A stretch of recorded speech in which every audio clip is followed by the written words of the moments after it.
Well, in the last several days, there have been a rash of shootings in which people have been gunned down for simply making a mistake. A 16-year-old boy rings the wrong doorbell in Kansas City, gets shot. A 20-year-old woman in upstate New York turns into the wrong driveway, gets shot. Two cheerleaders in Texas mistakenly try to get into the wrong car. They got shot. And most recently, a 6-year-old girl retrieving a ball out of a neighbor's yard gets shot, along with her father. KRLD's Austin York spoke with Leigh Richardson with the Brain Performance Center about what's making people so angry and trigger happy. Well, first off, I'm horrified. This shows to me the level of uncertainty and fear that exists within us all.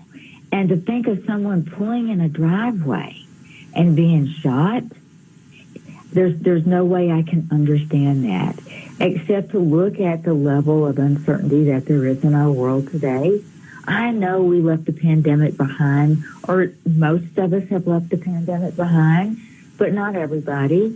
And that's touched people. That's left a lot of people in a different state. It changed their life.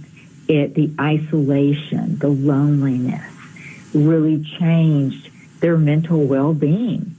And before that, there's always something. I mean, we had the pandemic, then we had the Ukraine-Russia war, and then financial. We had the bank shut down, and there's always something going on that when people hear it scares them. Because what does that mean to them? Are they going to be impacted by it? I think the uncertainty and the fear has put us in a very reactive mode. You talked about the stress level that a lot of people are feeling ever since the pandemic and then subsequently after. Do you still feel that mental health is one of the main issues at play here?